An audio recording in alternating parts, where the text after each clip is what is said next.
in the sleepy village of St. Mary Mead, the death of eccentric Sir Henry Ashford unveils a tantalizing mystery. A hidden treasure, locked in cryptic riddles, awaits discovery at Ashford Hall.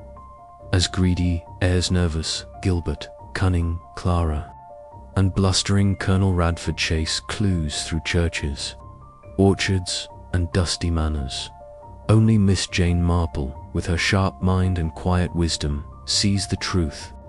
From a silent church plaque to a forgotten well, each riddle unravels secrets of love, betrayal, and human nature. But will they find gold, or a lesson hidden in plain sight? Dive into strange jest, where every clue is a challenge, and the real treasure is the heart laid bare. Chapter 1. The passing of Sir Henry. The village of St. Mary Mead lay nestled in a fold of the English countryside, its thatched cottages and winding lanes undisturbed by the clamour of the modern world. At its edge stood Ashford Hall, a Tudor manor, of weathered stone and creeping ivy, its tall chimneys casting long shadows over the meadows.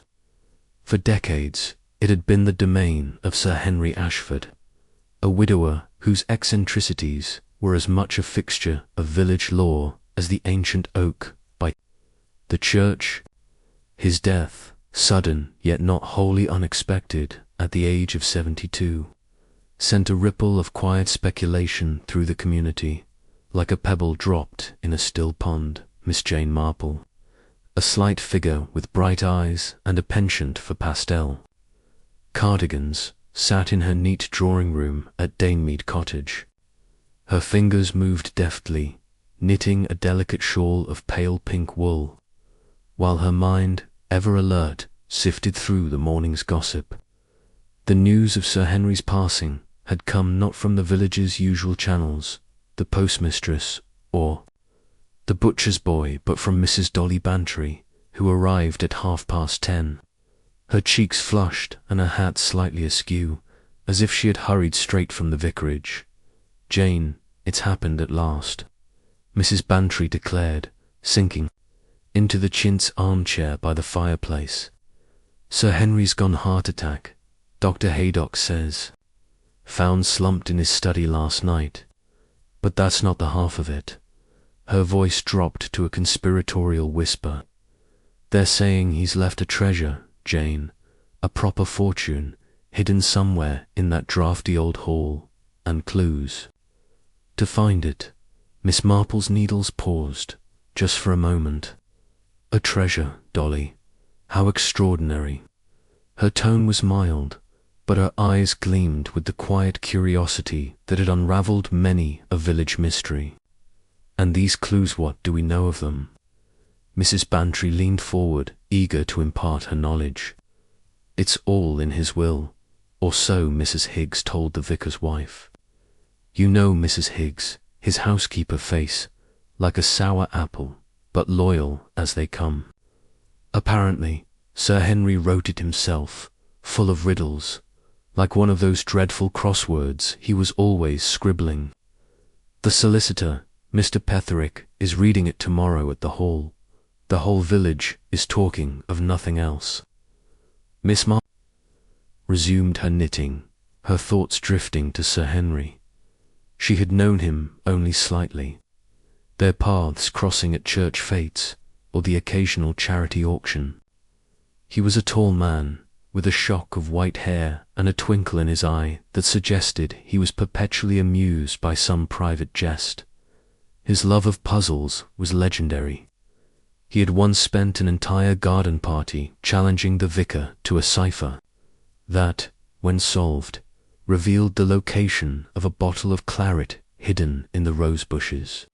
A treasure, she thought, would be just his styler, final game to play from beyond the grave. "Dolly," she said, her voice soft but deliberate, "who stands to benefit from this treasure?" Sir Henry had no children, if I recall. Mrs. Bantry's eyes widened, delighted to be on firm ground. "His nephew, Gilbert Ashford, gets the estate or most of it. A nervy sort, from what I hear, lives in London and fancies himself a financier. He's coming down with his wife, Clara, tomorrow.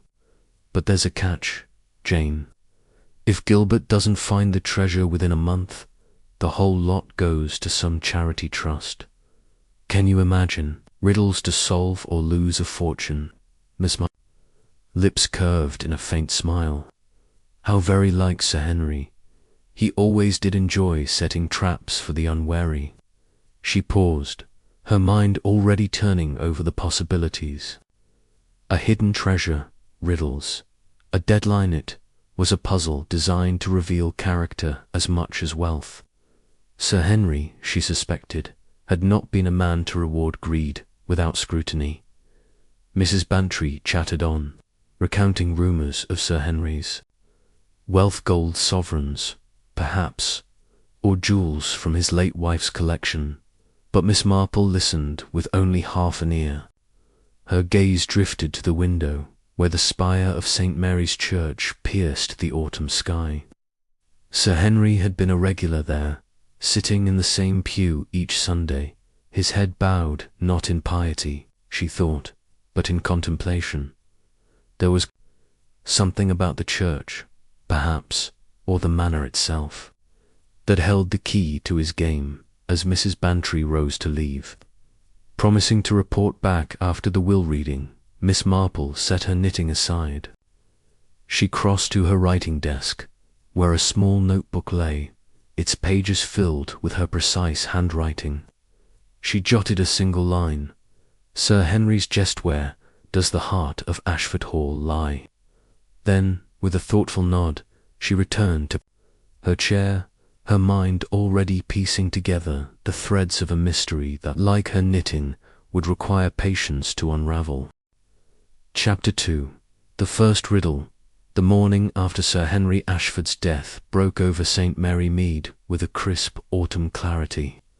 The sky a pale blue streaked with wisps of cloud. Ashford Hall, its gabled roofs and mullioned windows catching the early light, stood as a monument to both grandeur and secrecy. The village, usually somnolent at such an hour, buzzed with anticipation. For today the late Sir Henry's will would be read, and with it the promise of his enigmatic treasure. Carriages and motor cars, an unusual sight on the narrow lanes, converged on the manor, carrying curious locals and a few opportunistic journalists from the county papers. Miss Jane Marple, though not invited to the reading, was far from idle. She sat in her garden at Danemead Cottage, a shawl draped over her shoulders against the morning chill, her knitting needles clicking rhythmically as she worked on a scarf of soft grey wool. Her eyes, however, were not on the stitches but on the distant silhouette of Ashford Hall, just visible beyond the church spire. She had declined Mrs. Bantry's offer to accompany her to the manor, sensing that her presence might inhibit the unguarded talk she so valued. Instead, she waited, knowing the village's gossip would flow to her doorstep as surely as the stream ran through the meadow. By noon, Mrs. Bantry returned, her face alight with the thrill of fresh intelligence. She burst into Miss Marple's drawing-room, scarcely pausing to remove her hat, which today was adorned with an optimistic sprig of feathers. "Jane, it's more extraordinary than I imagined," she exclaimed, settling into the armchair with a rustle of skirts. The will was read in the library, such a gloomy room. All those heavy shelves, sonned Mr. Petherick, that dry old stick, made it sound like a sermon. But the riddles, Jane, they're the talk of the county. Miss Marple set her knitting aside, her expression one of polite interest, though her mind was already sharpening. Riddles, Dolly. Do tell me everything from the beginning. Leave nothing out. Mrs. Bantry needed no further prompting. She described the scene in vivid detail. The library, its air thick with the scent of old leather and wax polish. The assembled company, a mix of family, retainers, and village notables, and the palpable tension as Mr. Petherick, spectacles perched on his thin nose, unfurled Sir Henry's will. The estate, as expected, was bequeathed to Gilbert Ashford, Sir Henry's nephew, a man of 35 with a lean frame and a perpetually anxious air. His wife, Clara, a striking woman with dark hair and a manner that suggested both intelligence and impatience, sat beside him, her gloved hands folded tightly in her lap. Also present were Colonel Radford, Sir Henry's old comrade-in-arms, a ruddy-faced man whose military bluster barely concealed a nervous tic. Mrs. Higgs, the housekeeper, her expression as unreadable as stone, and a handful of minor beneficiaries, including the vicar and the head gardener, who received modest legacies. The will's most startling provision, however, was not the division of assets, but the announcement of a hidden treasure of fortune Sir Henry had written of such value as to eclipse the worth of Ashford Hall itself. It was not to be found by chance, but through the solving of a series of riddles inscribed on a single sheet of parchment, which Mr. Petherick produced with a flourish.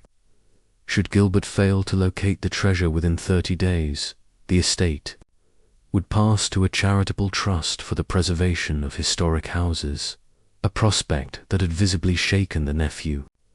The riddles, Sir Henry stipulated, were to be shared with all present, for he wished the game to be played fairly, though not without cunning. And the first riddle, Dolly, Miss Marple prompted, her voice soft but insistent. What did it say? Mrs. Bantry fumbled in her handbag, producing a scrap of paper on which she had scribbled the words, copied from the solicitor's reading. She cleared her throat and read aloud, "Where the heart lies still, seek the silent song." Beneath, "The watcher's gaze, the first step is wrong." Miss Marple repeated the lines under her breath, her eyes half closed as if savouring a delicate flavour. "How very intriguing," she murmured. Sir Henry was never one for straightforward paths, was he? A silent song and a watcher's gaze. What did the others make of it? Mrs. Account was a study in human nature. Gilbert, she said, had seized on the phrase "heart lies still," declaring it must refer to Sir Henry's study, where he had collapsed during his fatal attack. He had left the library at once, striding off to search the room, his footsteps echoing on the polished floors. Clara, more composed, suggested the silent song might point to the grand piano in the drawing-room, a handsome instrument untouched since the death of Sir Henry's wife, Eleanor. She had opened its lid, revealing only a layer of dust and a few yellowed sheets of music, but her eyes, Mrs. Bantry noted, had lingered on the instrument as if it held secrets yet to yield. Colonel Radford, meanwhile, scoffed at the riddle, calling it damned nonsense and proposing that the treasure was likely a case of vintage port hidden in the cellar, where a man's heart truly rests. Mrs. Higgs, silent throughout, had merely folded her hands and watched, her lips pressed into a thin line. Miss Marple listened intently, her mind sifting through the details like a prospector panning for gold. She pictured Gilbert all nervous, energy tearing through the study's panelling, Clara, calculating and precise, examining the piano for hidden compartments, and Colonel Radford, his bluster perhaps a mask for unease. Mrs. Higgs, she thought, was the one to watch a woman who had served Sir Henry for decades, privy to his habits and whims, yet revealing nothing. The riddle itself, however, was the key, and Miss Marple turned it over in her mind, testing its phrases against her knowledge of Ashford Hall and its late master. "Dolly," she said at last, "did anyone mention the church? Sir Henry was quite devoted to it, you know." He funded the restoration of the bell tower some years ago, and I recall him sitting in the same pew each Sunday, always near that lovely window of St. Cecilia. Mrs. Bantry blinked, surprised. The church? No, not a word. They were all fixated on the manor walls, floors, furniture. Gilbert even talked of hiring a man with a metal detector. But the church? Do you think that's where the heart lies still? Miss Marple smiled, a small, enigmatic curve of the lips. I think, Dolly, that Sir Henry was a man who enjoyed misdirection. The heart lies still.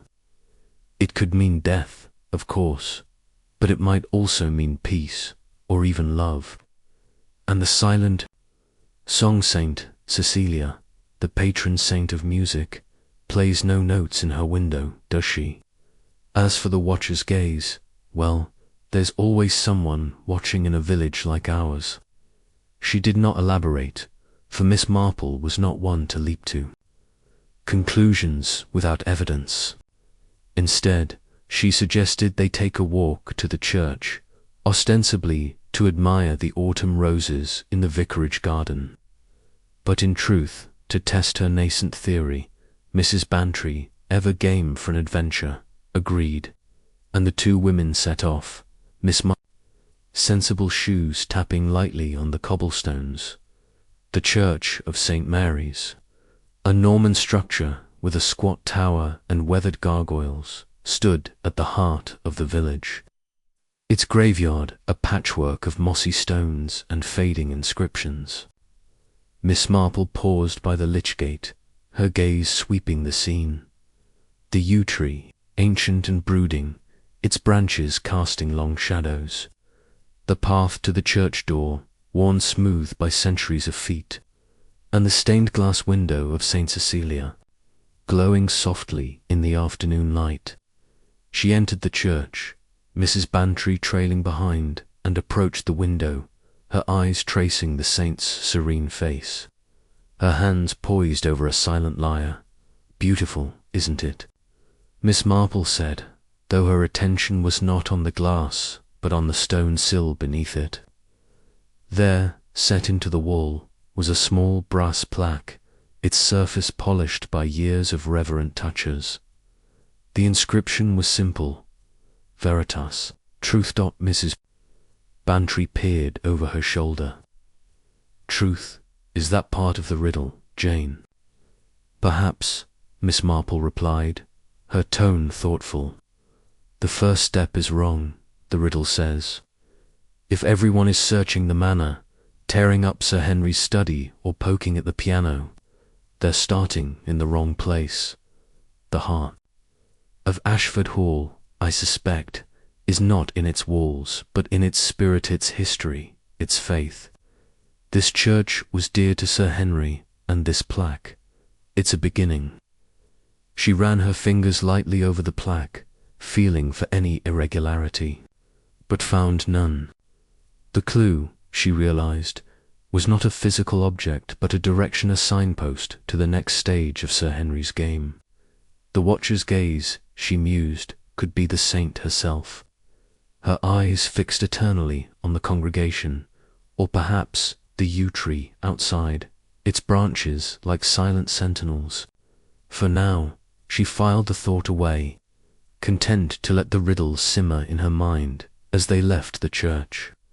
Mrs. Bantry chatted about the likelihood unearthing half the manor's flaws, but Miss Marple's thoughts were elsewhere. She pictured Sir Henry, his eyes twinkling as he penned his riddles, knowing they would confound and reveal in equal measure.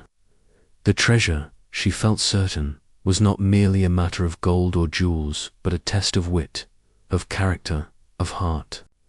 And in that test, she suspected, lay the true jest. Back at Danemead Cottage, Miss Marple resumed her knitting, the grey scarf growing steadily under her nimble fingers. She did not expect the treasure to be found quickly. Sir Henry's mind was too subtle for that. But she would watch and listen and piece together the fragments of human behavior that always, in the end, betrayed the truth. The first riddle had pointed to the church, to veritas, and she had no doubt the second would follow in its own time. For now she was content to wait, her mind as sharp and patient as the needles in her hands. Chapter 3. The watcher's gaze. The autumn sun hung low over St. Mary Mead, casting a golden haze across the fields and gilding the rooftops of Ashford Hall. The manor, for all its imposing beauty, seemed to pulse with a restless energy, as if the very stones sensed the fevered search unfolding within its walls. 3 days had passed since the reading of Sir Henry Ashford's will, and the village hummed with speculation about the treasure, the riddles, and the increasingly fractious inhabitants of the hall. The first riddle: where the heart lies still, seek the silent song. Beneath the watcher's gaze, the first step is wrong had set the household ablaze with theories, none of which had borne fruit. The study had been all but dismantled, the grand piano's innards exposed, and the cellar's cobwebs disturbed, yet no treasure emerged. Miss Jane Marple, ensconced in her drawing-room at Danemead Cottage, was not surprised by the lack of progress. Her knitting, now a delicate lace table runner in cream wool, progressed steadily, the click of her needles a counterpoint to her thoughts. She had visited the church the previous day, noting the brass plaque inscribed with veritas beneath the St. Cecilia window, and had shared her findings with no one save Mrs. Bantry, who had promptly relayed them to the vicar's wife. Miss Marple preferred to let the village's gossip mill do its work, carrying her discovery to Ashford Hall indirectly. She knew that Sir Henry's riddles were not meant for brute force, but for subtlety, and she was content to observe the players in this peculiar game from a distance. That afternoon, Mrs. Bantry arrived, her cheeks flushed from a brisk walk and her eyes alight with fresh tidings. She settled into the chintz armchair, accepting a cup of tea with a grateful nod. "Jane, it's chaos up at the hall," she announced, stirring her tea with unnecessary vigour. "Gilbert's in a state, Clara's snapping at everyone, and Colonel Radford's taken to shouting about infernal wild goose chases. They've heard about your church idea. By the way, Mrs. Higgs mentioned it to Clara, who got it from the vicar's wife. They're all talking about St. Cecilia and silent songs, but they're no closer to solving it." Miss Marple's lips twitched in a faint smile. "Dear Dolly, I expected as much. Sir Henry was not a man to make things easy. What precisely are they doing with my little suggestion, Mrs. Bantry leaned forward, her voice dropping to a conspiratorial whisper. "Gilbert's convinced the watcher's gaze means the church tower. He's been climbing up there with a pair of binoculars, looking for heaven knows what hidden markers in the fields, perhaps. Clara's taken a different tack. She's been studying the hymnals in the church, thinking the silent song is a coded message in the music. And Colonel Radford, well, he's dismissed the church entirely and is now digging up the rose garden, claiming the heart is the manor's grounds, where Sir Henry spent his happiest hours." Miss Marple sipped her tea, her eyes half closed as she pictured the scene. Gilbert, all nervous intensity, peering from the tower like a shipwrecked sailor. Clara, methodical and sharp, leafing through hymnals for cryptic annotations. And Colonel Radford, his military discipline unravelling in the face of Sir Henry's whimsy. Mrs. Higgs, she noted, was absent from Mrs. Bantry's account, a silence that spoke volumes. The housekeeper, with her decades of service, likely knew more of Sir Henry's mind than anyone, yet she remained a shadow in the narrative. "Dolly," Miss Marple said, setting her cup down, "what of the riddle itself? Have they considered the watcher's gaze beyond the obvious? A watcher need not be a tower or a person. It could be something timeless, something that sees without speaking." Mrs. Bantry blinked, her teaspoon hovering mid-air. Timeless? You mean like a statue or tree? Oh, Jane, you're thinking of that dreadful you in the graveyard, aren't you? It's positively sinister, the way it looms over the stones. Miss Marple's smile deepened, though she neither confirmed nor denied the suggestion. Let us take a walk, Dolly. The air is fine, and I have a mind to see the churchyard again. There's no harm in looking twice, is there? Mrs. Bantry, ever eager for a mystery, agreed, and the two women set off, Miss Marple's sensible hat tied firmly against the breeze. The churchyard was quiet, save for the rustle of leaves and the distant bleat of sheep. The yew tree, ancient and gnarled, dominated the scene, its branches spreading like a dark canopy over the graves.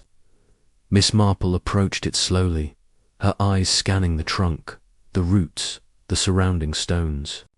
The tree, she thought, was indeed a watcher silent, eternal, its gaze encompassing generations of Ashfords laid to rest beneath its shade. She recalled Sir Henry's habit of lingering here after services, his hands clasped behind his back as he studied the inscriptions. The heart lies still could refer to the graveyard itself, where hearts no longer beat, and the silent song might be the epitaphs, their words a mute melody of memory. But it was the watcher's gaze that held her attention. The yew, she decided, was too obvious, too expected. Sir Henry delighted in misdirection, and the true watcher might be closer to the riddle's heart. Her gaze drifted to the church, where the St. Cecilia window glowed faintly, its colours muted by the afternoon light. She re-entered the church, Mrs. Bantry at her heels, and stood before the window once more. The saint's eyes, serene and unblinking, seemed to follow her, a silent witness to the village's comings and goings. Beneath the plaque reading Veritas, Miss Marple noticed something she had overlooked before, a faint carving in the stone, barely visible unless one stood at precisely the right angle. It was a small lyre, no larger than a shilling, etched with delicate precision. Dolly, she said softly, look here, a lyre St. Cecilia's symbol. The silent song, perhaps, is not in the hymnals, but in the stone itself. Mrs. Bantry squinted, her nose nearly touching the wall. Good heavens, Jane, how did you see that? It's practically invisible. Do you think it's a clue? I think, Miss Marple replied, that Sir Henry meant us to look closely, to see what others miss. The first step is wrong, he said. Searching the manor, the tower, the garden all wrong. The church is the starting point, and this lyre, it points us forward. She pressed the carving gently, half expecting a secret panel to spring open, but nothing happened. The clue, she realized, was symbolic, a marker to confirm the church's significance. The next riddle, if her instincts were correct, would build on this foundation. She made a mental note to inquire whether Sir Henry had left any papers or objects tied to the church, perhaps entrusted to the vicar or Mrs. Higgs. As they left the church, they encountered Gilbert Ashford, descending from the tower with a flushed face and a pair of binoculars slung round his neck. He greeted them with a curt nod, his eyes darting nervously.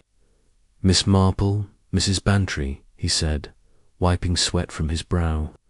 I hear you've been poking about the church. Found anything worth sharing? Miss Marple's expression was one of gentle innocence. Only the beauty of St. Cecilia's window, Mr. Ashford. It's quite inspiring, don't you think? Sir Henry was so fond of it. Gilbert's lips tightened, as if sensing a hidden meaning, but unable to grasp it. I suppose so. Clara's got her nose in the hymnals, but I think it's all a distraction. The treasure's in the manor, mark my words. I'm having the attics searched tomorrow. He strode off, leaving Miss Marple to exchange a glance with Mrs. Bantry. "Poor man," she murmured. "He's so determined to be right, he cannot see what's before him." That evening, word reached the village that Clara had made a discovery not in the hymnals, but in the church vestry, where she had found an old ledger listing Sir Henry's donations. One entry, dated a decade earlier, mentioned a gift to Saint Cecilia, described as a silent tribute. Clara, according to the vicar's wife, was now convinced the treasure was hidden in the church organ, a massive instrument rarely played. She had enlisted the organist to dismantle its pipes, a task that promised much noise and little reward. Miss Marple, hearing this from Mrs. Bantry over a late supper, shook her head. "Clara is clever," she said, "but she's chasing shadows. The organ is too obvious, too noisy for a silent song. Sir Henry's clues are quieter, more intimate." Her thoughts returned to the lyre and to the yew tree, which she had not yet fully explored. The next morning she returned to the churchyard alone, her umbrella serving as both shield against the drizzle and a discreet probe. She circled the yew, noting a small, flat stone at its base, half buried in moss. Unlike the surrounding graves, it bore no name, only a faint inscription, in memory, silence. Miss Marple knelt, heedless of the damp, and brushed the moss away. The stone was loose, and with some effort she lifted it, revealing a shallow cavity. Inside was a small, tarnished silver box, its lid engraved with a lyre. Her heart quickened, but she did not open it. Instead, she replaced the stone and returned home, knowing the box's discovery must be shared with the household to keep Sir Henry's game fair. She sent a note to Mr. Petherick requesting a meeting at Ashford Hall, and by noon she was seated in the library, the silver box on the table before her. Gilbert, Clara, Colonel Radford, and Mrs. Higgs were present, their faces a study in anticipation and suspicion. Mr. Petherick, ever formal, opened the box with gloved hands, revealing a folded parchment, the second riddle. Miss Marple watched the others as the solicitor read aloud, "Truth leads to shadow. Where the past holds sway, count the steps of time, and mark the final day." Gilbert's eyes narrowed, Clara's fingers twitched, and Colonel Radford snorted, muttering about more. Blasted nonsense. Mrs. Higgs, as always, was silent, but her gaze lingered on Miss Marple, a flicker of respect in her eyes. The riddle, Miss Marple knew, would spark a new frenzy, but she had already begun to unravel its meaning. The truth was the church. The shadow, perhaps a literal one, cast by time itself. The yew tree, the lyre, the silent tributal pointed to Sir Henry's love of the past, of memory, of the quiet places where his heart had rested. As the meeting dispersed, Miss Marple lingered, exchanging a few words with Mrs. Higgs. "You knew Sir Henry well," she said gently. "Did he ever speak of the yew tree or the churchyard?" The housekeeper's lips twitched, not quite a smile.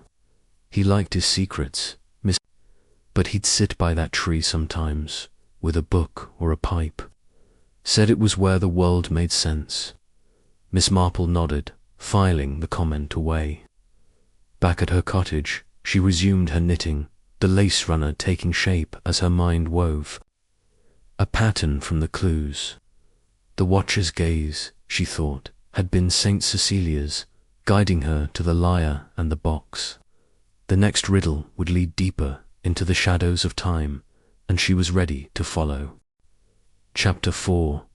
The second clue, discovery of the silver box beneath the yew tree in St. Mary's churchyard had sent a fresh wave of excitement through Ashford Hall, like a gust of wind stirring embers into flame. The second riddle, revealed within. Its tarnished confines had shifted the focus of the treasure hunt, though not its intensity. The word's truth leads to shadow, where the past holds sway. Count the steps of time, and mark the final day hung over the household like a cryptic prophecy, each syllable dissected, debated, and disputed. The village of St. Mary Mead, too, was caught in the fever, with every tea shop and pub abuzz with theories about Sir Henry Ashford's elusive fortune. Miss Jane Marple, seated in her drawing room at Danemead Cottage, was a still point amid the storm. Her knitting, now a fine shawl of dove-grey wool, grew steadily under her deft fingers, the rhythmic click of her needles a counterpoint to her thoughts. The second riddle, she felt, was a natural progression from the first, its reference to truth tying it to the church and the Veritas plaque, yet its imagery shadows time.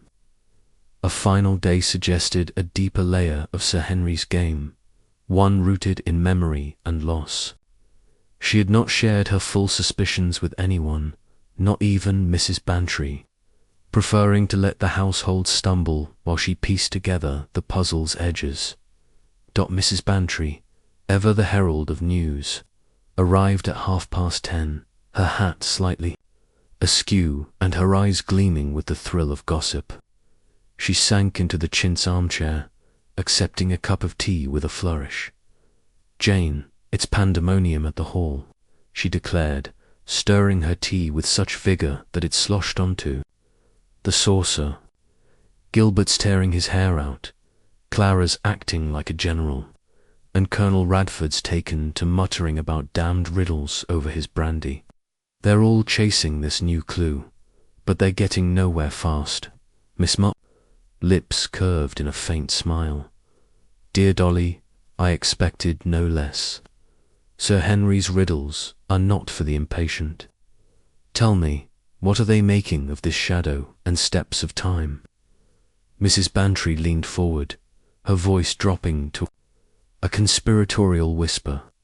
"Gilbert's fixated on the manor's clock tower. He thinks the shadow is the one it casts on the lawn at noon, and he's been out there with a measuring tape, plotting its path like a surveyor. Clara, though, she's gone historical. She's digging through Sir Henry's family records, looking for some past event, maybe a death or a marriage, that ties to the final day. And Colonel Radford, well, he's convinced the steps of time mean the staircase in the great hall, and he's been tapping every step for hollows. Mrs. Higgs just watches them all, silent as a cat." Miss Marple sipped her tea, her eyes half closed as she absorbed the details. Gilbert's literal-mindedness, Clara's scholarly approach, Colonel Radford's bluster, and Mrs. Higgs's enigmatic reserve painted a vivid picture of the household's dynamics. The riddle itself, however, was her focus. "Truth leads to shadow," she murmured, repeating the words as if tasting them. The church was the truth, the starting point. The shadow must follow from there, and the past. Sir Henry was a man who cherished what was gone, wasn't he? Mrs. Bantry nodded eagerly. "Oh, yes. Everyone says he never got over his wife's death, Lenore, wasn't it? Died 20 years ago, poor thing.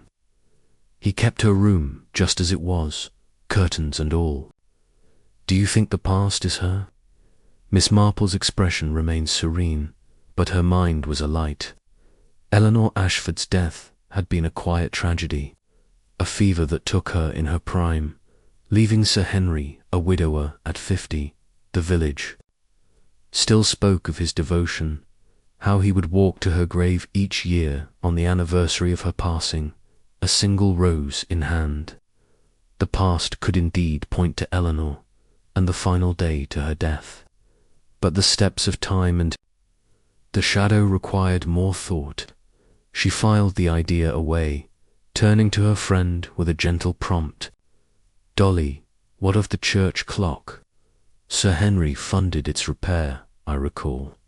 A clock measures time, and its shadow moves with the sun. Mrs. Bantry's eyes widened. The clock. Jane, you're a marvel. Nobody's mentioned it, not even Clara. They're all too busy digging up the manor or poring over old letters. Shall we go look? I could use a walk. Miss Marple agreed, sensing that the church, once again, held the key. The two women set off, Miss Marple's umbrella tucked under her arm, her sensible shoes tapping lightly on the cobblestones. The churchyard was bathed in the soft light of late morning, the yew tree's shadow stretching across the graves like a dark finger. The church clock, set high in the tower, ticked steadily, its hands marking the hour with unhurried precision. Miss Marple paused beneath it, her gaze following the shadow cast by the tower's spire.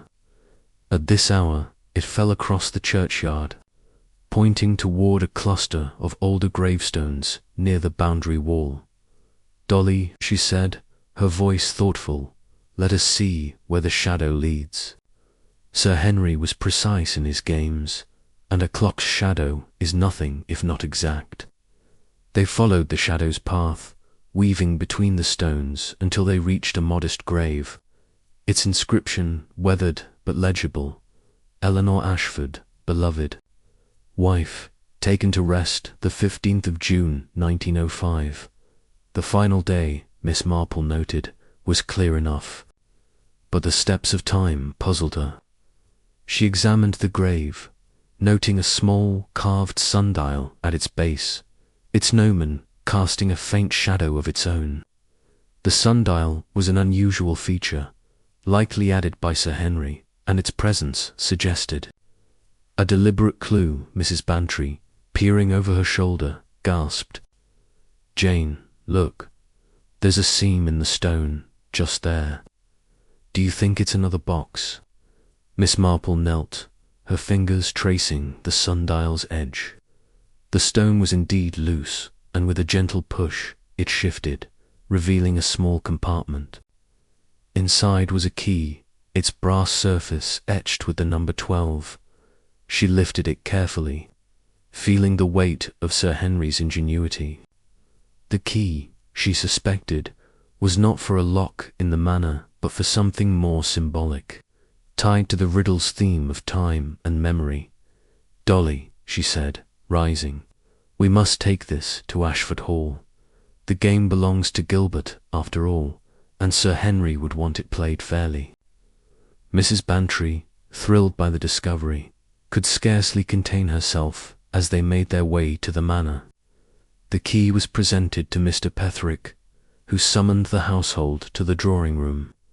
Gilbert, his face haggard from sleepless nights, seized the key with a mixture of triumph and frustration.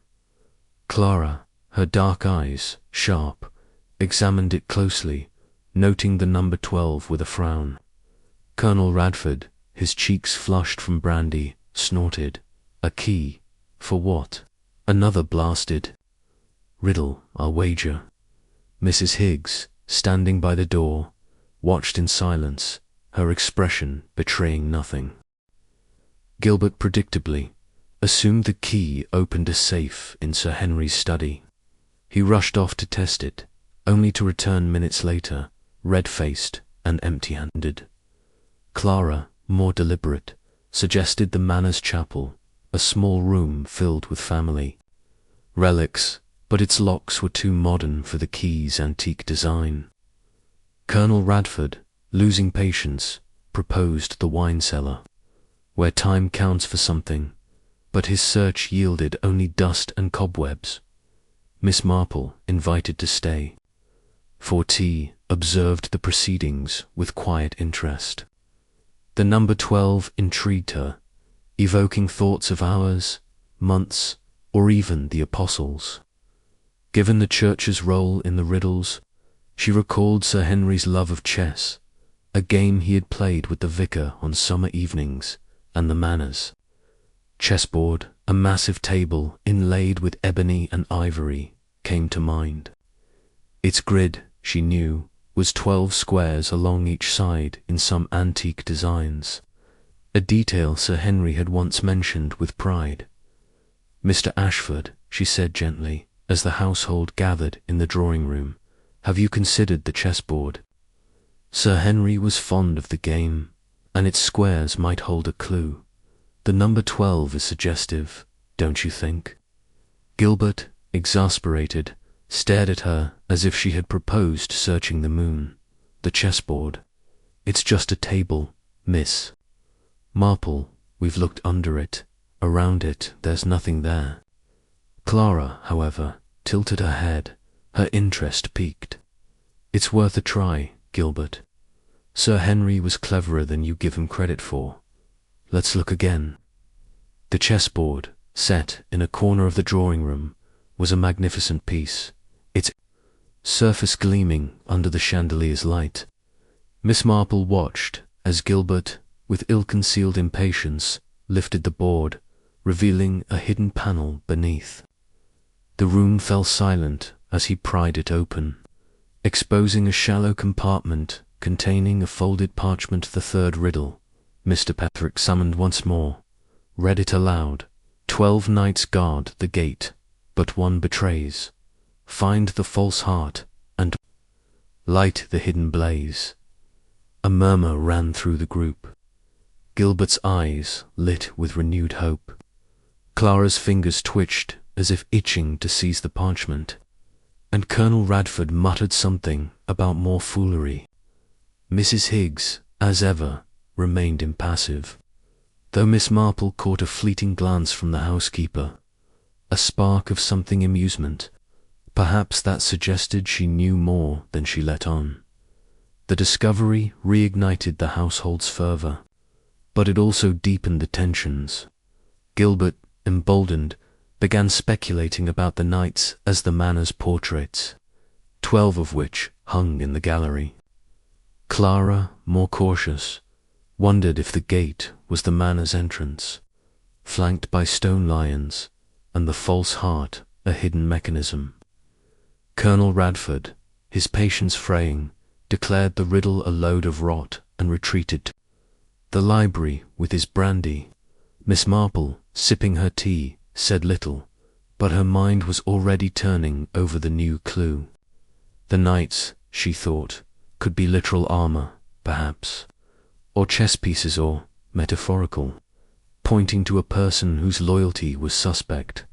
As she prepared to leave, Clara approached her, her manner polite but probing. "Miss Marple, you've a knack for these riddles. The chessboard was a clever thought. Have you any ideas about these knights?" Miss Marple's eyes twinkled, though her tone was modest. "I'm only an old woman, Mrs. Ashford, with too much time to think. But Sir Henry loved his games, and his clues are never quite what they seem. I'd look to the Manor's history, perhaps its guardians, its secrets." Clara's smile was tight, as if weighing Miss Marple's words for hidden meaning. "History, yes, I'll consider that. Thank you." Back at Danemead Cottage, Miss Marple resumed her knitting, the shawl taking shape as her thoughts wove a pattern from the day's events. The second riddle had led to Eleanor's grave, to the sundial and the key, and now to the chessboard and the knights. The false heart and hidden blaze suggested a betrayal, a revelation, perhaps even danger. She thought of Mrs. Higgs, whose silence was a riddle in itself, and of Colonel Radford, whose bluster seemed to mask unease. The treasure, she felt certain, was not merely wealth but a test of character, and Sir Henry, even in death, was watching to see who would pass. Chapter 5. The Key and the Quarrel.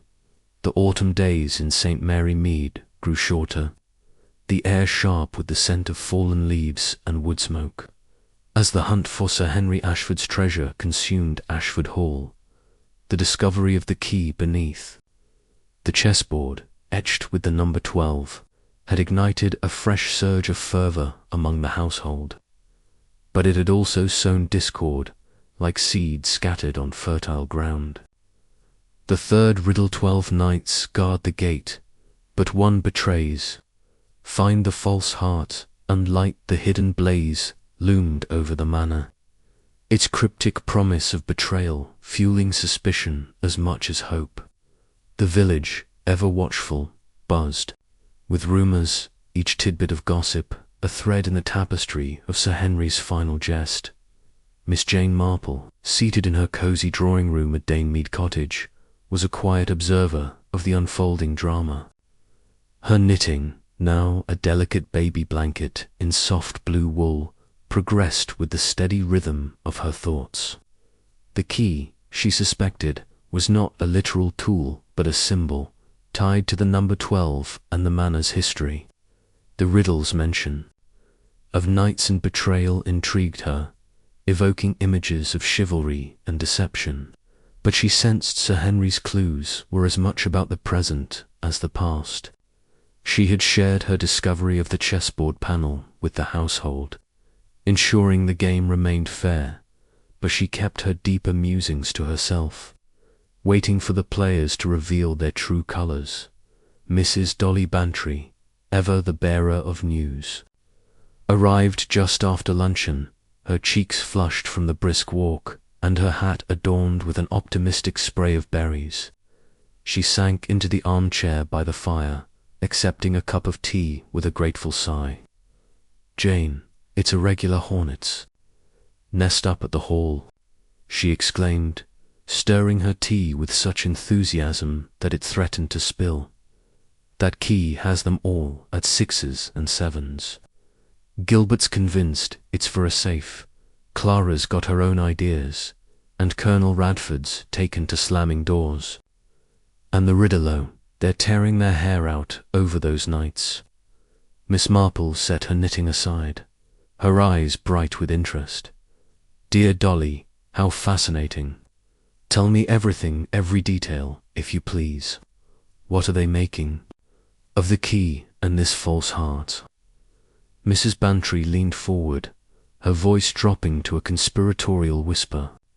"Gilbert's gone through every lock in the study safe's desks, even an old cigar box, but the key doesn't fit a thing.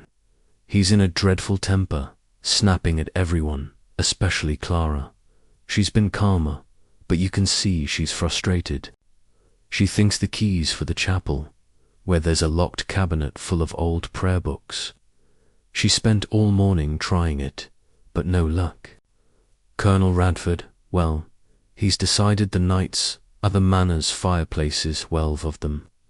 He counted on, he's been poking up chimneys, covering himself in soot. Mrs. Higgs just glides about, watching them like a ghost, but I swear she knows something." Miss Marple sipped her tea, her mind sifting through the chaos. Gilbert's impatience, Clara's precision, Colonel Radford's bluster, and Mrs. Higgs's silence painted a vivid picture of the household's unravelling. Unity, the key, she thought, was a misdirection, its true purpose tied to the riddle's imagery of knights and betrayal. The number 12 suggested a Paternours, apostles, or perhaps something unique to Ashford Hall. She recalled Sir Henry's love of games, not just chess but card games, where a false heart might hint at a cheating player or a hidden ace. Yet the manor itself, with its layers of history, seemed the likely stage for the next clue. "Dolly," she said, her voice soft but deliberate, "did anyone mention the Great Hall? Sir Henry was proud of its history, wasn't he? All those suits of armour, standing like knights at attention. There might be 12, if memory serves."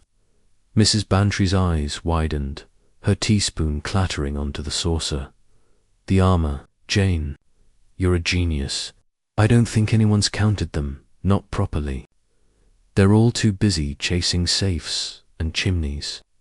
Shall we go up to the Hall? I could say we're visiting. Clarechet did invite me, after all." Miss Marple hesitated, then nodded. "A visit would be most instructive, Dolly, but let us go, quietly, as friends, not sleuths. Sir Henry's game is best played with patience. The two women set off for Ashford Hall. Miss Marple's umbrella tucked under her arm, her sensible hat tied firmly against the breeze. The manor loomed ahead, its ivy-clad walls catching the afternoon light, its windows like eyes watching there. Approach. They were shown into the drawing-room by Mrs. Higgs, whose curt nod betrayed no hint of her thoughts. Clara, looking elegant but strained, greeted them with a forced smile, offering tea and small talk about the weather. Gilbert was absent, reportedly in the study, while Colonel Radford's voice could be heard from the library, grumbling about wasted time. Miss Marple, sipping her tea, steered the conversation gently toward the riddle. "Mrs. Ashford," she said, her tone mild, "I couldn't help but overhear about the key. It's such a curious object, with that number 12. Have you considered the Great Hall? The armour there is quite striking, and Sir Henry often spoke of it as the Manors. Guardians." Clara's eyes narrowed slightly, as if weighing Miss Marple's intent. "The armour? I hadn't thought of it, but there are several suits, aren't there? Gilbert's been so focused on locks, and I've been looking at the chapel, but the riddle does mention knights. I'll have a look." The conversation was interrupted by a crash from the hall, followed by Gilbert's exasperated voice. Confound it all, another dead end. He stormed into the room, his tie askew, his face flushed with frustration. Seeing Miss Marple and Mrs. Bantry, he forced a thin smile. "Ladies, forgive the noise. This blasted key doesn't fit anything. I've tried every lock in the house." Miss Marple's expression was one of gentle sympathy. "How vexing, Mr. Ashford. Perhaps the key is not for a lock at all, but a marker, pointing to something else. The riddle speaks of knights and a false heart might. There'd be a clue in the Great Hall, among the armour." Gilbert stared at her, his irritation giving way to grudging curiosity. "The armour, it's just decoration, isn't it? But I suppose it's worth a try. Anything's better than another locked box with no keyhole." Clara rose, her movements brisk. "I'll come with you, Gilbert. Miss Marple's right, Sir Henry was fond of that hall. Let's count the suits and see if there's anything to this 12 nights business." Miss Marple and Mrs. Bantry followed at a discreet distance, their presence tolerated as curious onlookers. The great hall was a cavernous space, its high ceiling crisscrossed with ancient beams, its walls lined with tapestries and weapons. 12 suits of armour stood along the perimeter, their polished surfaces gleaming faintly in the light from the tall windows. Each suit was mounted on a pedestal, their visors closed, their gauntlets poised as if ready to grasp a sword. Gilbert, with renewed energy, began counting aloud. 1, 2, 12, exactly. "Well, that's something. Now, what's this about?" "A false heart." He approached the nearest suit, tapping its breastplate with a skeptical frown. Clara, more methodical, examined the pedestals, looking for inscriptions or hidden compartments. Miss Marple, standing by a tapestry depicting a medieval hunt, watched closely. The riddle's mention of betrayal suggested a flaw, a deception within. The group of 12. She recalled Sir Henry's habit of hiding meaning in plain sight, as he had with the chessboard and the church plaque.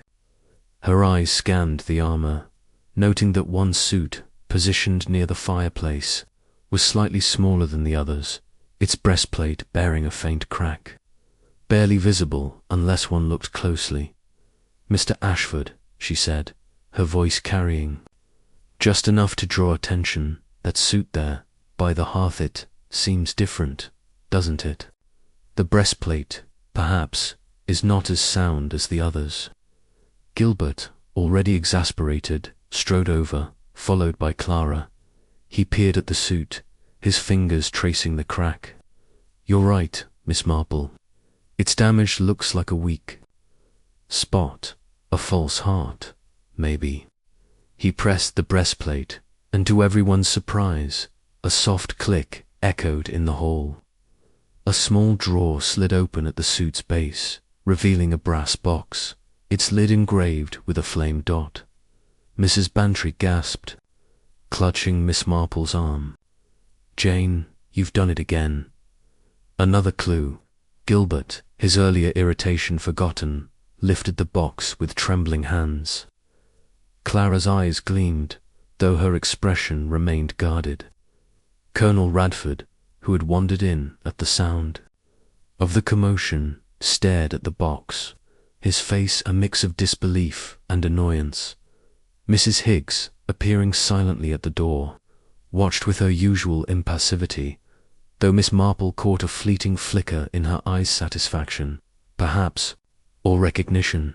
Mr. Petherick was summoned, and the box was opened in the library, revealing a folded map of the manor's grounds, with a single spot marked, an old well, long abandoned, near the orchard.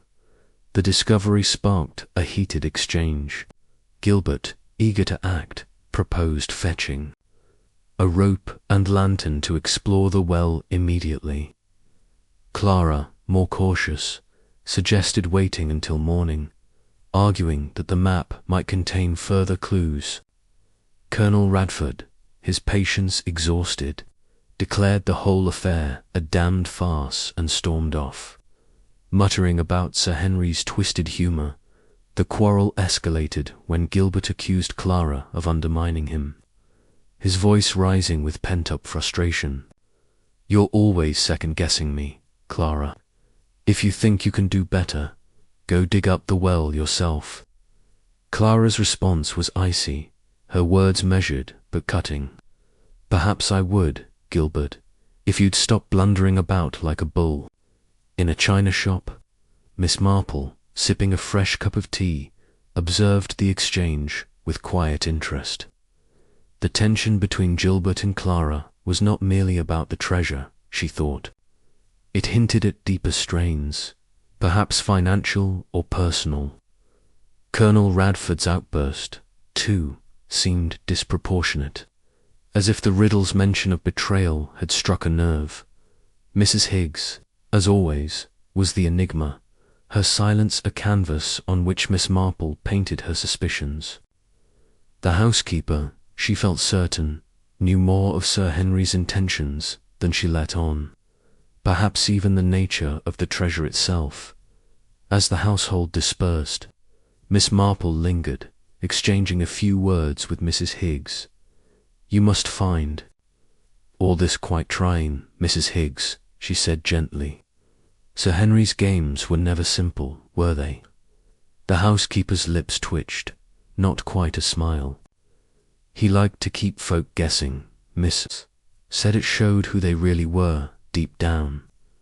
Miss Marple nodded, filing the comment away. Back at her cottage, she resumed her knitting, the baby blanket growing as her thoughts wove a pattern from the day's events. The key had led to the armour, the false heart to the brass box, and now the map to the well. The hidden blaze, she suspected, was not a literal fire but a revelation, perhaps of the treasure's true nature. Sir Henry's jest, she felt, was not about wealth but about character, exposing greed, loyalty, and betrayal among those who chased it. She thought of the well, a place of depth and darkness, and of the map, which might hold subtler clues than a mere X. Tomorrow, she decided, she would visit the orchard, not to search, but to watch, for the true treasure, she sensed, was in the reactions of those who sought it. With a final stitch, she set her knitting aside, her mind as sharp and patient as ever, ready for the next move in Sir Henry's intricate game. Chapter 6. The false heart. The crisp October air hung over St. Mary Mead like a delicate veil. the village's charm undimmed by the frenetic activity at Ashford Hall. The discovery of the brass box hidden within the cracked breastplate of the manor's armor had sent the household into a fresh spiral of anticipation and discord. The map inside, marking an old well in the orchard, was now the focal point of their efforts. But the third riddled wealth knights guard the gate, but one betrays. Find the false heart, and light the hidden blaze continued to cast a shadow of unease.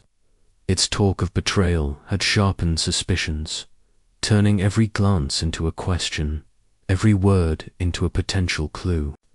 The village, ever attuned to the manor's dramas, whispered of treasures and treachery, each rumour adding to the myth of Sir Henry Ashford's final jest. Miss Jane Marple, seated by the window of her drawing-room at Danemead Cottage, was a quiet sentinel amid the storm. Her knitting, now a pair of mittens in soft lavender wool, grew steadily, the click of her needles a soothing counterpoint to her thoughts. The map, she suspected, was not the end of the riddle but a bridge to its deeper meaning. The hidden blaze intrigued her, suggesting not a literal fire, but a moment of revelation, perhaps exposing the false heart among the seekers.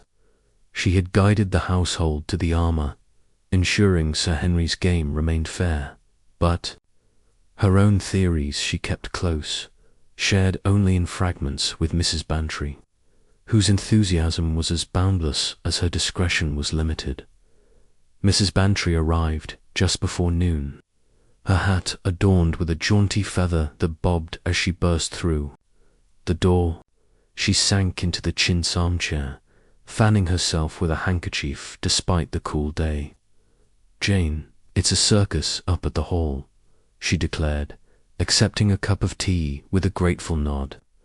"That map has them all in a tizzy."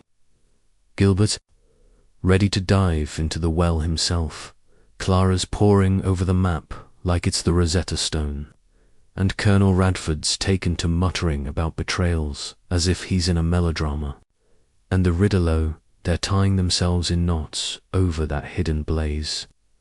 Miss Marple set her knitting aside, her eyes bright with interest. "Dear Dolly, how illuminating. Tell me everything, every detail, if you please. What are they making of the map and this false heart?" Mrs. Bantry leaned forward, her voice a conspiratorial whisper. "Gilbert's convinced the well is the end of it gold. Jewels, you name it. He's picturing a chest at the bottom. He's got ropes and lanterns ready, though Clara's warned him it's dangerous. She's been studying the map, looking for hidden symbols or codes in the lines. She thinks the hidden blaze might be a reference to a lantern or a marker near the well. Colonel Radford, well, he's gone sour on the whole thing. He says the false heart is one of them, Gilbert or Clara. He won't say which hand he's been poking around the stables, of all places, muttering about gates and knights. Mrs. Higgs, as usual, just watches, but I swear her eyes miss nothing." Miss Marple sipped her tea, her mind sifting through the chaos. Gilbert's impulsiveness, Clara's analytical bent, Colonel Radford's paranoia, and Mrs. Higgs's enigmatic silence painted a vivid portrait of a household unravelling under pressure. The map, she thought, was too straightforward for Sir Henry's taste. Its true purpose likely lay in what it revealed about the seekers. The false heart, she suspected, was not just the cracked breastplate, but a person or a motive hidden among the players. The number 12, recurring through the riddles, suggested a cycle or a group, and she wondered if the knights were not armor but people, one of whom was untrue. "Dolly," she said, her voice soft but deliberate, "has anyone considered the orchard itself? Sir Henry loved his trees, didn't he? He planted many of them after his wife's death, as a kind of memorial. The well may be the destination, but the journey might hold the clue." Mrs. Bantry's eyes widened, her teaspoon clattering onto the saucer. The orchard. Jane, you're a wonder. Nobody's mentioned the trees, not a word. They're all fixated on the well or the map's edges. Shall we go see? I could say we're calling on Clara. She's been asking for company, poor thing. Miss Marple hesitated, then nodded. A visit would be most welcome, Dolly, but let us be discreet, as friends, not investigators. Sir Henry's clues are best found by those who listen, not those who shout. The two women set off for Ashford Hall, Miss Marple's umbrella tucked under her arm, her sensible hat tied firmly against the breeze. The manor's grounds were a study in autumnal beauty. The orchard's trees heavy with apples, their leaves a riot of gold and crimson. The well, a low stone structure half hidden by brambles, stood at the orchard's edge, its wooden cover weathered but intact. Miss Marple paused, her gaze sweeping the scene, the orderly rows of trees, the distant silhouette of the manor, the faint path leading to the well. She recalled Sir Henry's habit of walking here, his pipe in hand, lost in thought. The orchard, she thought, was a place of memory, its trees a living tribute to his late wife, Eleanor. They were met at the manor by Clara, whose elegance was marred by dark circles under her eyes. She welcomed them into the drawing-room, offering tea with a strained smile. "Miss Marple, Mrs. Bantry," she said, "you're kind to visit. It's been trying with this treasure hunt. Gilbert's at the well now, rigging up a pulley. He's certain the treasure's down there." Miss Marple's expression was one of gentle concern. "How exhausting it must be, Mrs. Ashford. The map is intriguing, but I wonder if the orchard itself holds a clue. Sir Henry was so fond of his trees, wasn't he? Perhaps the hidden blaze is something among them, a marker or a memory." Clara's eyes flickered with interest, though her tone remained guarded. "The trees, I hadn't considered that. We've been so focused on the well, but Sir Henry did love the orchard. I'll mention it to Gilbert, though he's not in a mood to listen." The conversation was cut short by a shout from outside, followed by Gilbert's voice, sharp with frustration. "Clara, get out here, the rope's caught." Clara excused herself, and Miss Marple, with Mrs. Bantry in tow, followed at a discreet distance, curious to observe the scene at the well. Gilbert stood by the well, his sleeves rolled up, a rope tangled around a makeshift pulley. Colonel Radford, his face flushed, was arguing with him, gesturing wildly. "You're wasting time, man. The well's a decoy. I'd bet my pension on it. The false heart is in the house, not out here." Gilbert, his temper fraying, snapped back. "If you're so clever, Radford, why haven't you found it? Go back to your brandy and leave me to it." Miss Marple, standing by an apple tree, watched the exchange with quiet interest. The quarrel, she thought, was more revealing than the well itself. Gilbert's desperation, Colonel Radford's defensiveness, and Clara's strained silence suggested tensions that went beyond the treasure. She glanced at Mrs. Higgs, who had appeared at the orchard's edge, her arms crossed, her eyes fixed on the group. The housekeeper's presence, as always, was a silent challenge, a reminder that Sir Henry's secrets were not easily won. Turning her attention to the orchard, Miss Marple walked among the trees, her umbrella tapping the ground as she counted the rows. There were 12, she noted, each planted with care, their trunks marked with small brass plaques bearing dates 1905, the year of Eleanor's death and the years following. The 12th tree, at the row's end, bore a plaque with a faint engraving, a flame barely visible beneath the patina. Her heart quickened, but she did not draw attention to it, sensing that the clue required further thought. "Dolly," she said softly, "let us return to the house. The well will keep, but I have a feeling the orchard has more to tell us." Back in the drawing room, Miss Marple sipped a fresh cup of tea, her mind turning over the flame on the plaque. The hidden blaze, she suspected, was not a fire, but a symbol of memory, perhaps tied to Eleanor's death. She recalled Sir Henry's love of literature, particularly his fondness for the Fairy Queen, a poem filled with knights and allegorical flames. The false heart, she thought, might be a betrayal from the past, a secret Sir Henry had buried with his wife's memory. Clara rejoined them, her face pale but composed. "Gilbert's still at the well," she said, her voice tight. "He's determined to go down himself, despite the risk. I wish he'd listen, but he's stubborn." Miss Marple's tone was gentle, but her words carried weight. "Mrs. Ashford, have you looked at the trees themselves? The 12th one, near the wellet, has a curious mark, a flame. Sir Henry was fond of symbols, wasn't he?" Clara's eyes widened, and she rose abruptly. "A flame. I'll go see it now. Thank you, Miss Marple, a knack for seeing what we miss." As Clara hurried out, Miss Marple exchanged a glance with Mrs. Bantry, who was practically vibrating with excitement. They followed at a leisurely pace, arriving in time to see Clara examining the 12th tree. She brushed the plaque clean, revealing the flame in sharp relief. "Gilbert," she called, her voice sharp. "Come here, this is something." Gilbert, begrudgingly leaving the well, joined her, his skepticism giving way to curiosity. He traced the flame with his finger, then pressed the plaque, which clicked softly. A small compartment opened in the tree's base, revealing a leather pouch, its surface embossed with a knight's crest. The group fell silent, the air thick with anticipation.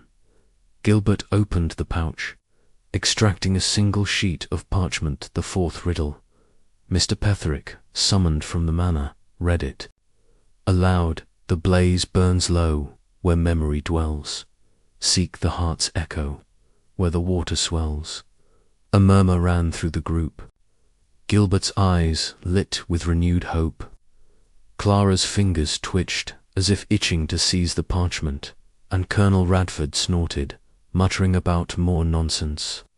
Mrs. Higgs, standing at the orchard's edge, watched with her usual impassivity, though Miss Marple caught a fleeting glance from the housekeeper, a spark of recognition. Perhaps the discovery sparked a fresh argument. Gilbert, fixated on the well, insisted the water swells confirmed his theory, and he redoubled his efforts to descend. Clara, more thoughtful, suggested the heart's echo might point to a fountain or stream on the grounds. Colonel Radford, his patience exhausted, declared the riddle a fool's errand and stalked off, his boots crunching on the gravel. Miss Marple, sipping tea back at the manor, said little, but her mind was already turning over the new clue, the blaze tied to the flame on the plaque, and the memory to Eleanor. But the water swells suggested a new direction, perhaps back to the well or beyond. As she prepared to leave, Mrs. Higgs approached, her voice low. "You're close, miss," she said, her eyes meeting Miss Marple's. "Sir Henry always said the truth was in the quiet places." Miss Marple nodded, filing the comment away. Back at her cottage, she resumed her knitting, the mittens taking shape as her thoughts wove a pattern from the day's events. The flame had led to the pouch, the false heart to the tree's hidden compartment, and now the heart's echo to water. Sir Henry's jest, she felt, was nearing its climax, revealing not just a treasure, but the flaws and fears of those who sought it. She thought of the well, its depths a metaphor for truth, and of Mrs. Higgs, whose quiet words hinted at a deeper role in the game. Tomorrow, she decided, she would watch the well, not to search, but to listen for the echo of Sir Henry's heart. Chapter 7. The hidden blaze. The late October light draped St. Mary Mead in a soft golden glow. The village's quaint charm, a stark contrast to the fevered atmosphere at Ashford Hall. The discovery of the leather pouch in the orchard's 12th tree had pushed the treasure hunt into a new phase. Its contents a parchment bearing the 4th riddle, stoking both hope and tension among the seekers. The words, "The blaze burns low, where memory dwells. Seek the heart's echo, where the water swells," had set the household abuzz, each phrase dissected with a mix of desperation and distrust.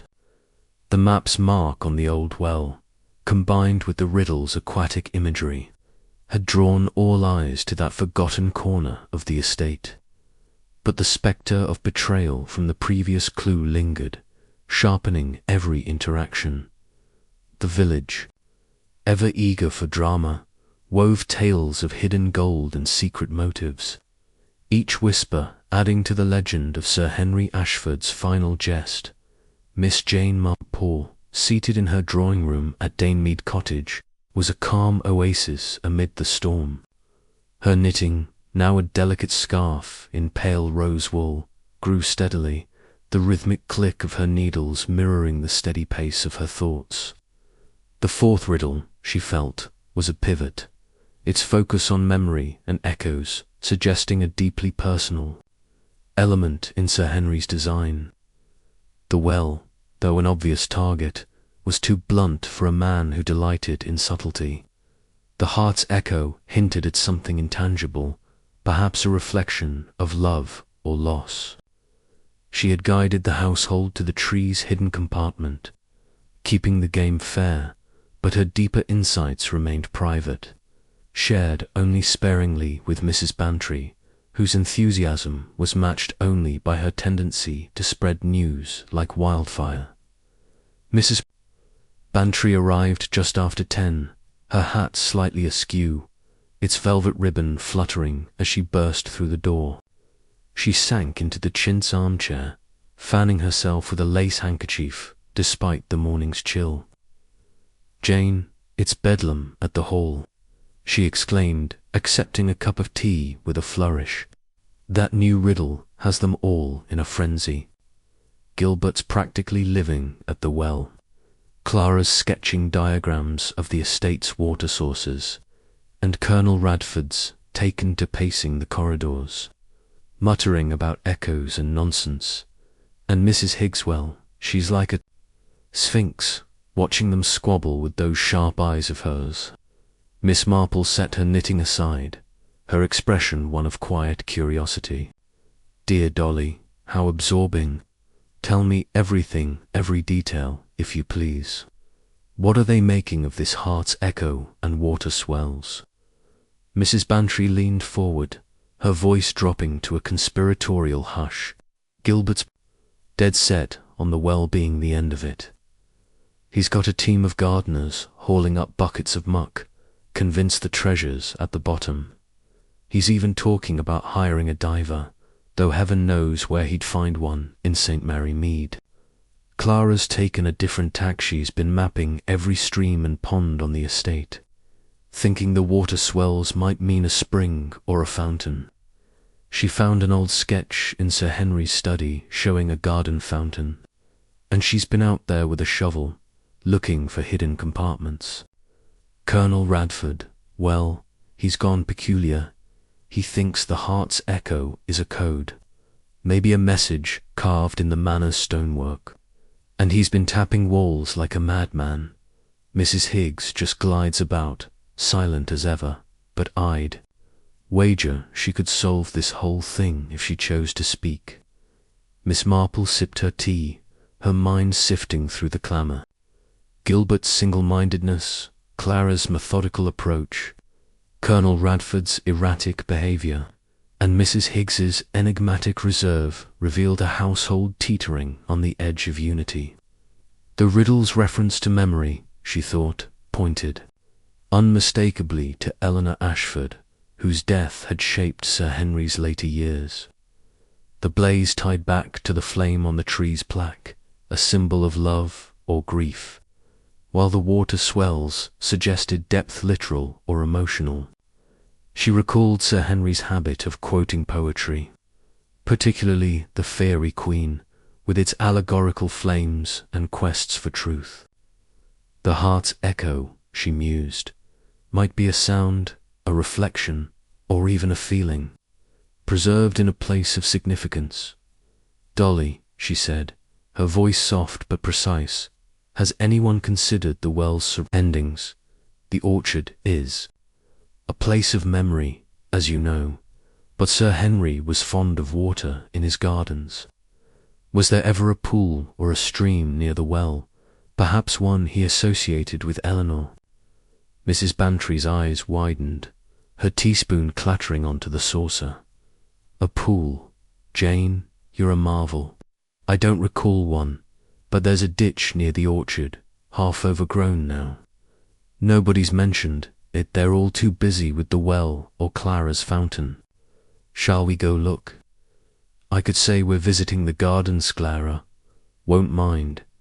Miss Marple hesitated, then nodded.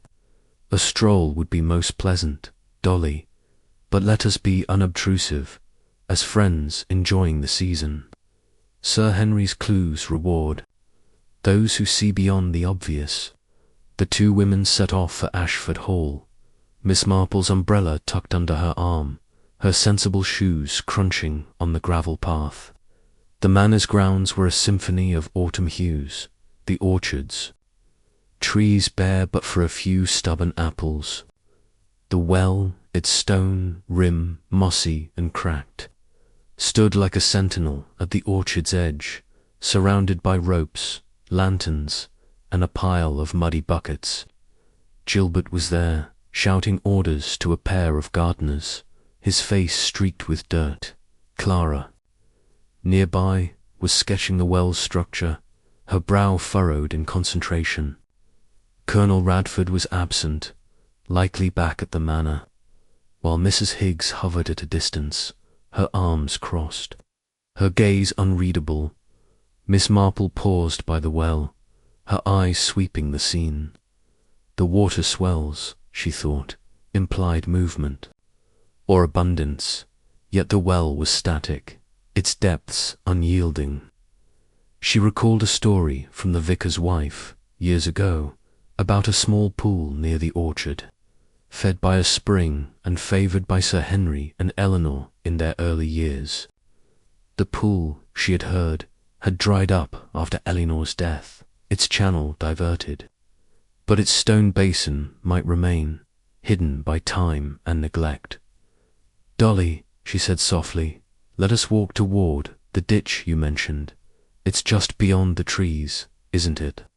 I have a fancy to see the autumn ferns."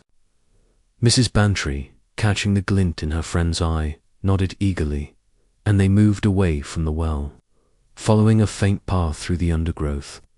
The ditch, overgrown with brambles and ivy, was barely discernible, but Miss Marple's sharp eyes spotted a curved stone edge, half buried in the earth. It was the rim of a small pool, its basin choked with leaves, but intact, its surface reflecting the sky in shallow puddles. At its centre stood a low pedestal, once part of a decorative fountain, now weathered but bearing a faint carving, a heart, split by a single crack. Mrs. Bantry gasped, clutching Miss Marple's arm. "Jane, look, a false heart, like..." "The riddle, is this the heart's echo?" Miss Marple's lips curved in a faint smile. "Perhaps, Dolly. The pool reflects, doesn't it? An echo of the heart, preserved where memory dwells. But let us look closer." She knelt, heedless of the damp, and examined the pedestal. The heart carving was not merely decorative. It was a button set into the stone. She pressed it gently, and a soft click echoed in the still air. The pedestal's base shifted, revealing a small, watertight box, its surface embossed with a wave pattern. Her heart quickened, but she did not open it, knowing the discovery must be shared with the household to honor Sir Henry's game. "Dolly," she said, rising, "we must take this to the hall. The riddle belongs to them all, and we must play fair." Mrs. Bantry, barely containing her excitement, agreed, and they hurried back to the manor, the box cradled in Miss Marple's hands. They were met by Clara, who looked startled but intrigued as Miss Marple explained the find. Gilbert was summoned from the well, his face a mix of exhaustion and suspicion, while Colonel Radford, drawn by the commotion, joined them in the library. Mrs. Higgs, as ever, appeared silently, her presence a quiet challenge. Mr. Petherick, the solicitor, was called to open the box, his gloved hands moving with ceremonial precision. Inside was a single key, its shaft etched with a spiral wave, and a folded note. The note, in Sir Henry's spidery hand, read, "The echo leads to truth. Where shadows fall, unlock the heart's gate and claim the call." A hush fell over the room. Gilbert's eyes gleamed with renewed hope. Clara's fingers twitched as if itching to seize the key, and Colonel Radford snorted, muttering about more cryptic rot. Mrs. Higgs's expression remained impassive, but Miss Marple caught a fleeting glance from the housekeeper, a spark of something, perhaps approval, that suggested she understood the game's deeper layers. The key sparked a fresh round of speculation. Gilbert, predictably, assumed it opened a lock in the manor's cellar, where shadows fall. He rushed off to test it, only to return minutes later, red-faced and empty-handed. Clara, more thoughtful, suggested the manor's old tower, a shadowy relic rarely visited, but its locks were rusted and incompatible. Colonel Radford, his patience fraying, proposed the garden gate, where shadows fall at dusk. But his search yielded only brambles and frustration. Miss Marple, invited to stay for luncheon, observed the dynamics with keen interest. The key, she thought, was another of Sir Henry's misdirections, its true purpose tied to the heart's gate. She recalled the manor's conservatory, a glass-walled haven where Sir Henry had spent hours after Eleanor's death, tending roses and reading poetry. The conservatory had a small, decorative gate, shaped like a heart, leading to a private garden. She had seen it once, years ago, its lock an antique spiral design, unlike any other in the manor. "Double quotes, Mrs. Ashford," she said gently, as the group gathered in the dining room. "Have you considered the conservatory? Sir Henry was so fond of it, and there's a little gate there, quite distinctive. The key's design is unusual, don't you think?" Clara's eyes lit with sudden interest. "The conservatory, I'd forgotten about it. It's been locked up for years. Gilbert, we should look." Gilbert, still smarting from his cellar failure, nodded grudgingly. "Fine, but I'm not holding my breath. This better not be another wild goose chase." Miss Marple and Mrs. Bantry followed at a discreet distance, their presence tolerated as curious guests. The conservatory, its glass panes fogged with age, was a jungle of overgrown roses and ivy. The heart-shaped gate, barely visible through the foliage, stood at the far end, its lock gleaming faintly. Gilbert inserted the key, and with a soft click, the gate swung open, revealing a small garden, its center dominated by a stone bench engraved with Eleanor's initials. A collective gasp echoed through the group. Clara, stepping forward, noticed a hidden panel in the bench's base, which opened to reveal a leather-bound book, its cover embossed with a rose. Inside was a single page, written in Sir Henry's hand. "The call is answered. the heart laid bare. Seek the final truth where none would dare. The discovery ignited a heated exchange. Gilbert, emboldened, insisted the final truth was back at the well, a place none would dare to plumb fully. Clara, more cautious, suggested the Manor's crypt, a place rarely entered. Colonel Radford, his temper flaring, accused Gilbert of botching the whole thing and stormed off. Muttering about betrayal, Mrs. Higgs, watching from the conservatories, edge met Miss Marple's gaze, her expression unreadable but heavy with meaning. Miss Marple, sipping tea back in the drawing-room, said little, but her mind was racing. The book was a significant step, its rose emblem tying it to Eleanor and the conservatory's memorial garden. The final truth, and none would dare suggested a place of emotional weight. Perhaps the well after all, but in a way the others had not yet grasped. She thought of Mrs. Higgs's earlier words, the truth was in the quiet place as, and of Sir Henry's love of misdirection. The treasure, she felt certain, was not gold, but a revelation designed to expose the seekers' hearts as she prepared. To leave, Clara approached, her manner polite but probing. Miss Marple, you've an uncanny way with these clues. The conservatory was a stroke of genius. Any thoughts on this final truth? Miss Marple's eyes twinkled, her tone modest. I'm just an old woman, Mrs. Ashford, with too much time to think. But Sir Henry loved his wife deeply, didn't he? I'd look to the places that held her memory, the well, perhaps, but not as a vault more, as a mirror of the heart. Clara's smile was tight, as if sensing a hidden depth, a mirror. I'll keep that in mind. Thank you. Back at Danemead Cottage, Miss Marple resumed her knitting, the scarf taking shape as her thoughts wove a pattern from the day's events.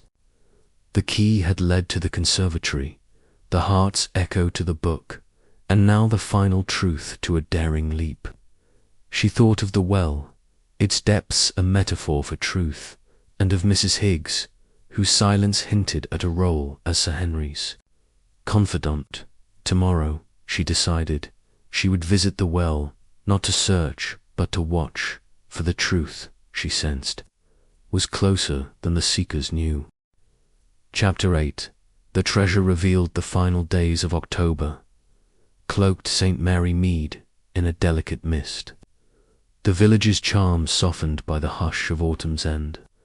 At Ashford Hall, the air was thick with anticipation, the discovery of the leather-bound book in the conservatory's heart-shaped garden having pushed Sir Henry Ashford's treasure hunt to its climax. The fifth riddle, inscribed on a single page within the book, the call is answered, the heart laid bare. Seek the final truth, where none would dare, had ignited a frenzy among the household.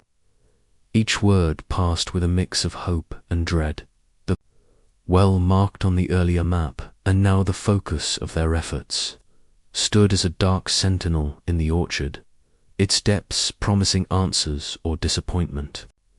The village, ever watchful, buzzed with tales of hidden riches and final reckonings, each whisper weaving Sir Henry's jest into legend. Miss Jane Marple, seated by the fire in her drawing-room at Danemead Cottage, was a quiet anchor amid the storm. Her knitting, now a pair of socks in muted green wool, progressed with the steady rhythm of her thoughts. The fifth riddle, she felt, was the culmination of Sir Henry's design, its focus on truth and daring pointing to a revelation beyond material. Wealth, the well, though the obvious target, was too literal for a man who thrived on subtlety. The final truth suggested an emotional or moral discovery tied to the heart of Ashford Hall-Eleanor's memory. Miss Marple had guided the household to the conservatory's book, ensuring the game remained fair, but her deeper insights she kept private, shared only in passing with Mrs. Bantry, whose zeal for gossip was as boundless as her loyalty. Mrs. Bantry arrived just after breakfast, her hat adorned with a sprig of holly that seemed prematurely festive. She sank into the chintz armchair, fanning herself with a folded newspaper despite the morning's chill. "Jane, it's a powder keg up at the hall," she exclaimed, accepting a cup of tea with a flourish. "That new riddle has them all on edge. Gilbert's practically moved into the well. Clara's sketching plans like an architect, and Colonel Radford's taken to muttering about truths best left buried, and Mrs. Higgswell, she's like a statue, watching them tear each other apart with those knowing eyes of hers." Miss Marple set her knitting aside, her expression one of gentle curiosity. "Dear Dolly, how compelling. Tell me everything, every detail, if you please. What are they making of this final truth, and where none would dare?" Mrs. Bantry leaned forward, her voice a conspiratorial hush.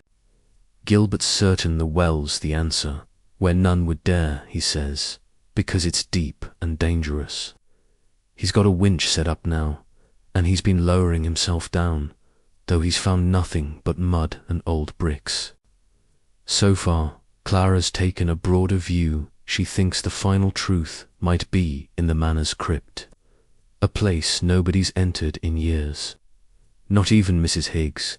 She's been reading up on the Ashford family, looking for some scandal or secret tied to Eleanor's death. Colonel Radford, well, he's gone dark, he says. The heart laid bare means someone's hiding something, and he's been glaring at Gilbert like he suspects him of cheating. Mrs. Higgs, as always, says nothing, but I'd bet my best hat she knows exactly what Sir Henry was up to."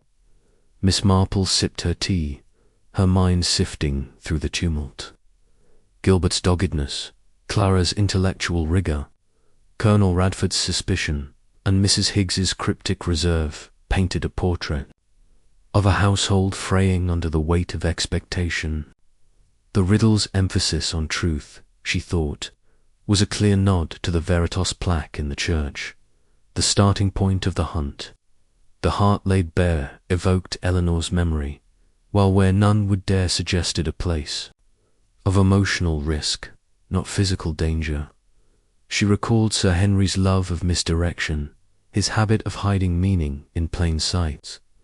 As with the lyre in the church and the flame in the orchard, the well, she suspected, was a final test, its true significance lying not in its depths, but in what it revealed about the seekers. "Dolly," she said, her voice soft but deliberate, "has anyone considered the well's history? Sir Henry was sentimental about his wife, wasn't he? I recall a story from the vicar's wife, years ago, about a vow he made at the well after Eleanor's death, something about preserving her memory. The final truth might be there, but not in gold or jewels." Mrs. Bantry's eyes widened, her teaspoon clattering onto the saucer. "A vow. Jane, you're a genius. Nobody's mentioned anything like that. They're all too busy hauling up buckets or poking in the crypt. Shall we go to the hall? I could say we're checking on Clara. She's been looking peaky." Miss Marple hesitated, then nodded. "Visit would be most welcome, Dolly, but let us be discreet, as friends concerned for their welfare. Sir Henry's truth is best found by those who listen, not those who dig." The two women set off for Ashford Hall, Miss Marple's umbrella tucked under her arm, her sensible hat tied firmly against the mist. The Manor's grounds were a study in autumnal decay, the orchard's trees bare, their branches like skeletal fingers against the sky. The well, its stone rim slick with damp, was a hive of activity. Gilbert, his coat mud-splattered, was directing to gardeners as they worked the winch, while Clara stood nearby, her notebook filled with sketches and notes. Colonel Radford, his face flushed, was pacing at the orchard's edge, muttering to himself. Mrs. Higgs, as ever, watched from a distance, her arms crossed, her expression a mask of quiet observation. Miss Marple paused by the well, her gaze sweeping the scene. The water swells from the previous riddle had led here, but the final truth felt less tangible, more like a confession than a treasure. She recalled the vicar's wife's story. Sir Henry, grieving Eleanor, had stood by the well one moonlit night, vowing to honour her memory through acts of love, not wealth. The well, she thought, was a symbol of that vow, its depths a mirror for the heart's truth. "Dolly," she said softly, "let us speak with Clara. She's been studying the family history, hasn't she? There may be something in Sir Henry's writings about the well." Mrs. Bantry nodded eagerly, and they approached Clara, who looked up from her notebook with a weary smile. "Miss Marple, Mrs. Bantry," she said, "you're kind to visit. It's been relentless. Gilbert's convinced the treasure's down there, but I'm starting to think it's not that simple." Miss Marple's tone was gentle, her words carefully chosen. "Mrs. Ashford, you've been so thorough. Have you come across anything in Sir Henry's papers about the well?" "I recall he held it dear, perhaps because of Eleanor, a vow or a memory tied to this place." Clara's eyes flickered with interest, though her voice remained cautious. "A vow. I did find a journal entry from just after Eleanor's death. He wrote about standing by the well, promising to live for her memory, not for gain," I thought. "It was just grief, but you think it's part of the riddle?" Miss Marple's lips curved in a faint smile. "Sir Henry loved his symbols, didn't he? The well may hold the truth, but not in the way we expect. Perhaps it's worth looking at the well itself, not just its depths." Clara nodded, her fatigue giving way to curiosity. She called to Gilbert, who emerged from the well's edge, his face streaked with mud. "Miss Marple has an idea," Clara said. "The well's history, something about a vow Sir Henry made. Let's check the rim, the stones, anything we haven't touched." Gilbert, though skeptical, agreed, his desperation outweighing his doubts. Miss Marple watched as they examined the well's stonework, her eyes sharp for any detail. The rim, weathered and mossy, bore no obvious marks, but Clara, ever meticulous, noticed a faint seam in one of the stones, hidden by lichen. She scraped it clean, revealing a carved rose, Eleanor's emblem, etched with delicate precision. "Gilbert, look," Clara exclaimed, her voice sharp with excitement. "It's a panel, there's something here." Gilbert, with renewed energy, pried at the stone, which shifted to reveal a small, watertight compartment. Inside was a leather pouch, its surface embossed with Sir Henry's crest. The group fell silent, the air heavy with anticipation. Colonel Radford, drawn by the commotion, joined them, his eyes narrowing. Mrs. Higgs, standing at the orchard's edge, watched with her usual impassivity, though Miss Marple caught a fleeting nod, as if the housekeeper had expected this moment. Mr. Petherick was summoned, and the pouch was opened in the library, its contents a single letter sealed with wax. Gilbert, his hands trembling, broke the seal and read aloud, "My dear seekers, you have followed my jest to its end, and I commend your perseverance. But the treasure is not what you imagined. The true wealth of Ashford Hall lies in its heart, the love, loyalty, and memories it holds. I hid nothing but this letter, for the joy was in the chase, and the truth in what it revealed of you. Live well and cherish what matters." Henry Ashford. A stunned silence followed. Gilbert's face fell, his shoulders slumping as the weight of disappointment settled. Clara's eyes flashed with anger, her lips pressed into a thin line. Colonel Radford let out a bitter laugh, muttering, The old devil played us for fools. Mrs. Higgs, standing by the door, watched with a faint smile, her silence speaking volumes. Miss Marple, seated with her tea, felt a quiet satisfaction. She had suspected as much. Sir Henry's treasure was never gold, but a mirror held up to the seekers' souls. The room erupted in a cacophony of reactions.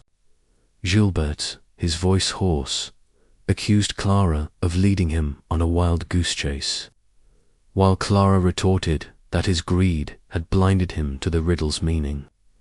Colonel Radford, his face purple, stormed out, declaring he'd had enough of this farce. Mrs. Higgs, with a quiet word to Mr. Petherick, slipped away, her role in the drama complete. Miss Marple, invited to stay for tea, observed the fallout with keen interest. The letter, she thought, was Sir Henry's masterstroke, exposing the flaws of those who chased it. Gilbert's avarice, Clara's ambition, Radford's cynicism. Mrs. Higgs, she suspected, had known the truth from the start, perhaps even helped Sir Henry craft the riddles. Her silence, her nods, her cryptic hints all pointed to a deeper understanding of her master's intent. As the others dispersed, Miss Marple lingered by the well, her umbrella tapping the ground as she studied its rim. The rose carving, she noted, was not just a clue, but a tribute, a final echo of Eleanor's memory. She caught Mrs. Higgs watching from the orchard's edge, and their eyes met in a moment of unspoken agreement. "You knew, didn't you?" Miss Marple said softly as the housekeeper approached. Mrs. Higgs's lips twitched, a rare smile breaking through. "Sir Henry loved his games, miss, but he loved her more. This was his way of reminding them money's nothing without heart." Miss Marple nodded, her suspicions confirmed.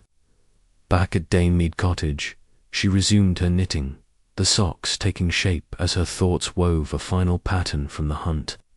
The riddles had led from church too well, from lyre to letter, each step revealing more about the seekers than the prize. Sir Henry's jest, she thought, was a lesson in love, hidden in plain sight, daring those who sought it to look beyond greed to truth. She set her needles down, her mind at rest. The village would talk of the treasure for years, but Miss Marple knew the real wealth was in the quiet moments. Eleanor's rose, Sir Henry's vow, the well's silent echo, and that, she decided, was just enough.